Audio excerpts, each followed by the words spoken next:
Eh bien yo tout le monde, c'est Isix, comment allez-vous? Moi je vais super bien les frères, donc aujourd'hui on se retrouve pour une nouvelle vidéo qui va passer sur la chaîne de la Alliance Clan FR et sur ma chaîne en même temps.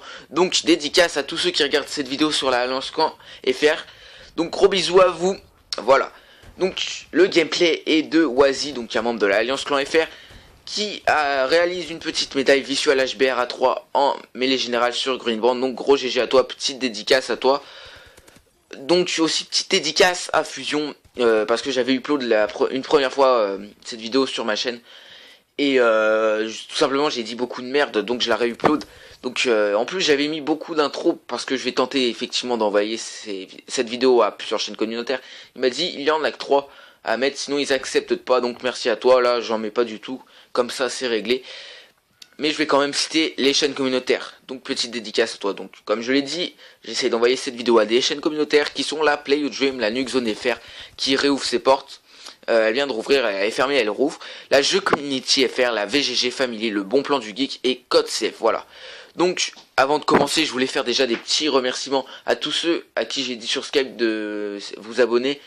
Et ben merci, vous l'avez pratiquement tous fait, donc même si vous l'avez pas fait, c'est pas grave.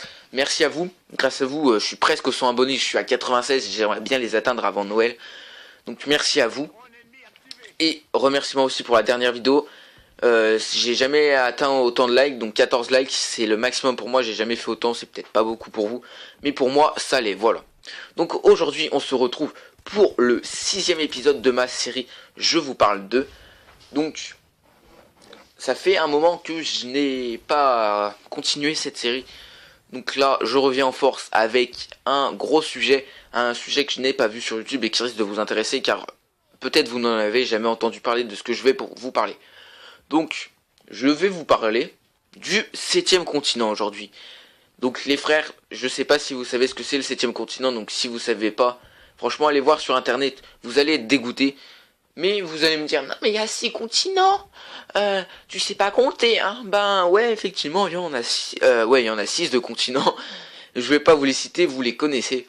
Et ben aujourd'hui, je vais vous parler du 7e, donc le 7e continent. Ce n'est pas de la Terre, ce n'est pas une île, etc. Tout simplement, il y a 5 7e continents. Et les frères, si vous savez pas, franchement, vous allez être dégoûtés. Ce que c'est le 7e continent, en fait, c'est là où se réunissent tous les déchets que l'on jette dans la mer, et c'est vraiment dégueulasse, franchement il y en a des gens ils se baignent dedans, etc. Donc il y en a deux plus gros, je vais citer les deux plus gros. Donc il y a celui qui est dans le nord de l'Atlantique, de 7e continent, il est un peu plus grand que la taille de la France. Et il y en a un dans le nord du Pacifique qui fait un tiers des USA, la taille, soit 6 fois la taille de la France, vous imaginez pas, 6 fois la taille de la France, c'est vraiment énorme. Donc l'humain là ça devient dégueulasse ce qu'on arrive à faire. Donc je vais vous parler un peu plus de ça en détail. Donc déjà il faut savoir que le 7e continent a été découvert en 1997 par un certain Charles Moore. Donc comment est-ce qu'il a fait pour découvrir ce 7e continent? Il voulait tout simplement traverser le nord de l'Atlantique en bateau, faire Europe, USA. Je sais plus dans quel sens, hein, franchement, c'est pas le plus important. Et il est tombé sur le 7e continent. Il a dit, il faut vraiment qu'on en parle au monde entier. Donc en 2013, on dit au peuple, il y a un 7e continent, on commence un peu à savoir.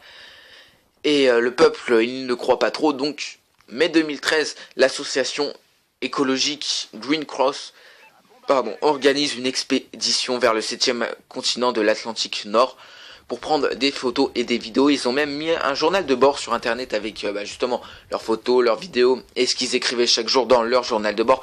Vous pouvez aller faire un tour si vous voulez, si ça vous intéresse. J'ai fait un petit tour, j'ai pas tout regardé parce que j'avais pas trop le temps. Donc allez faire un petit tour si vous voulez, franchement voilà. Donc les causes déjà. Enfin, comment est-ce qu'on arrive à avoir un 7e continent? Tout simplement, c'est lorsqu'on jette un déchet dans la mer, comme par exemple un sac plastique. Ce sac plastique, il va suivre un courant marin. Donc, un courant marin, ils arrivent à 5 endroits différents dans le monde. Donc, par exemple, vous êtes à Marseille, vous jetez... Non, pas à Marseille, c'est pas un bon exemple. Vous êtes en Bretagne, vous jetez un sac plastique dans la mer. Il va suivre le courant marin et aller se diriger dans le nord de l'Atlantique pour rejoindre le 7e continent. Donc quand des millions de gens jettent des déchets dans la mer, effectivement, tout se rejoint au 7e continent et ça devient dégueulasse. Donc je pense que si aussi il y a comment, il y a des déchets dans la mer, c'est aussi le fait du vent par exemple. Quelqu'un lit son journal, il le jette par terre, pas forcément dans la mer. Le vent va apporter le journal dans la mer, etc. Sac plastique, pareil. Donc les causes que le 7e continent apporte, c'est effectivement énormément d'animaux morts. J'ai pas le nombre exact, mais je vais vous prendre l'exemple le plus con pour qu'un animal meure, un animal meurt tout simplement. Alors la tortue, elle se nourrit de méduses. Et la tortue n'a pas une très bonne vision. Donc lorsqu'elle se rapproche du 7e continent, elle voit beaucoup de sacs plastiques, elle les prend pour des méduses, elle les mange et ça les tue. Tout simplement. Donc l'espèce peut être en voie de disparition à cause de ça. Donc c'est dégueulasse, voilà. C'est une pollution dite invisible, la pollution que produit le 7e continent, car tout simplement lorsque l'on se baigne dans la mer, eh bien on ne ressent pas cette pollution, car on se baigne et on voit pas des déchets. Effectivement, ils sont tous emportés par les courants marins, donc on se dit ouais, ça va, c'est pas pollué la mer. Eh bien, c'est très très pollué. Mais moi, j'ai encore un peu de mal à croire qu'il y ait de ça dans le monde. Hein. Donc, les déchets du 7e continent, ça représente 10% des déchets mondiaux de plastique. 10%, c'est énorme, sachant que déjà le plastique, c'est le déchet... Enfin, c'est la matière qui représente le plus de déchets, c'est le plastique. Et 10% des déchets dans la mer, ouah, c'est vraiment, ça va vraiment mal. Hein. Donc, dernier truc, tout le monde se pose la question, est-ce qu'il est impossible, est-ce qu'il est possible ou impossible de nettoyer le 7e continent? Eh bien, la réponse, c'est non. Car tout simplement, on pourrait pas tout enlever, puis le 7e continent s'agrandirait au fur et à mesure, donc c'est impossible, il faut tout simplement arrêter et faire le maximum de choses pour que les déchets n'aillent pas dans la mer, voilà. Donc c'est la fin de la vidéo, j'espère qu'elle vous aura plu.